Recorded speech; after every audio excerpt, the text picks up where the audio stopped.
Your pipes could freeze! Ours already have! Hey, how cool was it? It's minus 15 right now. That's pretty good, eh? Yeah. Come in, stay a while. Yeah. Got some coffee. Nice, we need that. Psych! Yeah, that was at 3 o'clock yesterday, Monday, when the sun was beaming into town and the rays of the sun were still doing its work despite the fact the air was cold. No one's brought me coffee today. She's back at work. Poor woman had to drive in that weather. And it's definitely not minus 15 right now. Yep, kitchen tap froze up. Happens every year. Hopefully this time, though, won't be for 8 weeks. So I've been talking about hypothermia and freezing to death and things like that, and just how dangerous it is. Like I said, 8,000 Canadians a year succumb to hypothermia. It happened this weekend in Dawson Creek, British Columbia. This is very sad, and it really bothers me because this is everything that I'm trying to work against in being a weather and environment educator.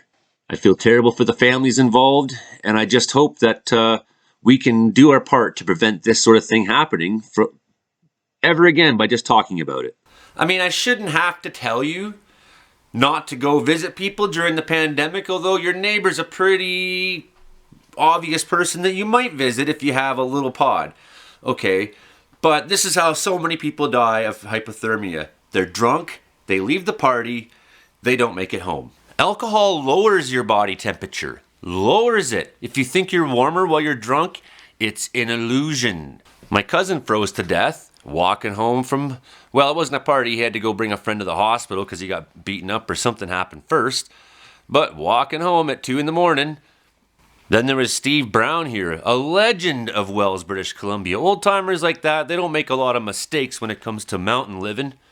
But he was sitting on his porch waiting for a friend, drinking beers, and waiting, and they found him the next day frozen solid.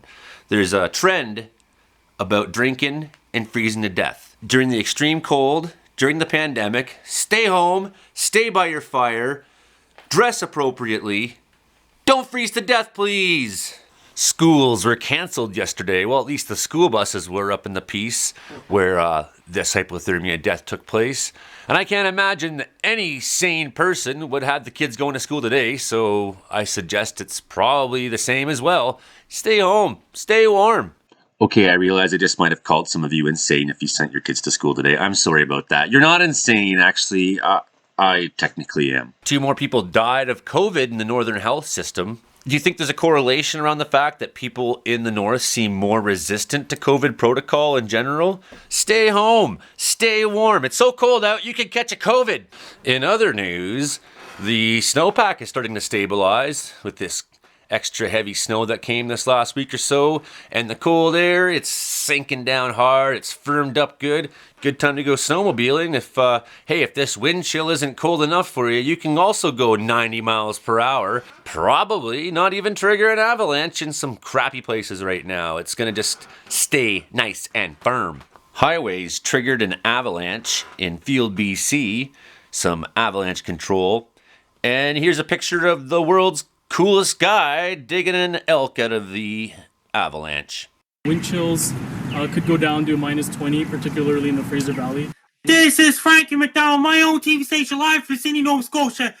Very cold air is headed towards Vancouver, British Columbia, starting on Wednesday, February 10th, 2021. Temperatures are going to be really cold. It's going down to minus 10 degrees or below. It's nighttime low in Metro Vancouver, Fraser Valley, and Vancouver Island. This cold is going to break records in Vancouver, British Columbia. This is very late in the year for this kind of cold, and it might get down to minus 20 there. And of course, you're laughing because you're interior people and you think, yeah, you're tough. But hey, it's cold in Vancouver when it gets cold. There's a lot of people who live in houses that aren't really built for it. There's a lot of people who don't have proper housing. More and more young people are moving out of the cities, and they feel a lot happier now. Yeah. Me too. I'm still young, right? A family in Quesnel had their house burned down yesterday, and they've lost pretty much everything. In this cold, imagine losing everything. Fire emergencies happen even more so often in cold weather like this because there's so many ways that we're trying to keep warm that could possibly burn our houses down. Every year in America, at least 430 people die from carbon monoxide poisoning. A lot of that, I guess, is people trying to stay warm or cook in their house during power outages or extreme cold snaps. So Willow Morgan, she's one of those heroes of the Cariboo. She's got a campaign started now, Wild Women of the North at Gmail. You can send your donations there for this family. And I hope something. Cariboo is full of good people who really care for their neighbors. And I know that these people aren't going to be left out in the cold. Still, during a pandemic, I mean, losing your house is bad enough.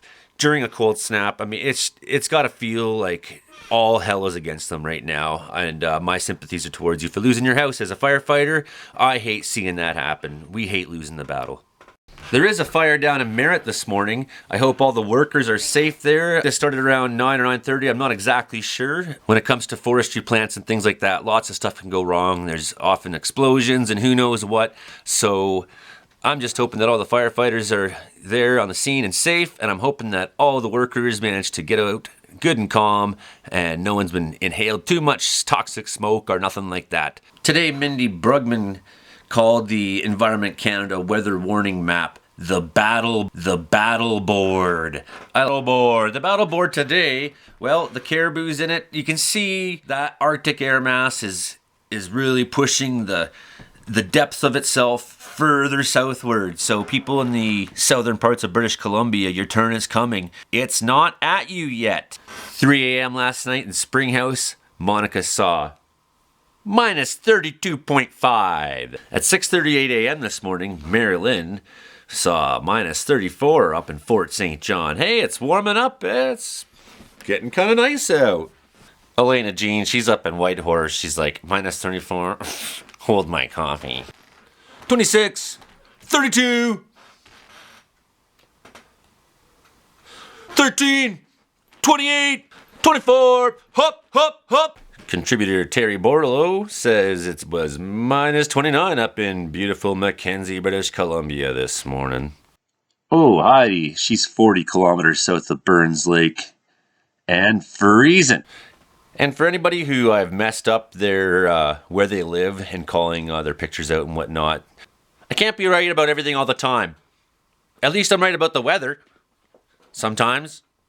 Well, I did say it wasn't going to get this cold, I didn't think, this year. And it's so extremely late in the year, too. It's just an extra "you aren't very good at what you do, Joey" sign. Yeah, it's cold. I'm sitting in my house making videos, practicing editing. It's cold. If you have to go outside today, take the pain! Shut up! Shut up and take the pain! Take the pain! Take the pain! Take it! A new study shows that cows talk and show compassion just like humans. I noticed the same thing once too, the time that the doctor adjusted my meds. Lastly, this morning, we lost a great community member, a longtime legend in Jayne Ball here in Wells. There's been a lot of deaths in my circles this last month. Jayne, she was just a legend. She loved country music. She loved whaling and all the old style. And she was a gold mining legend at the Ballarat. Bert Ball's partner for so many years. And then here's just a nice picture of her and Glenn that shows them at Arts Wells in love.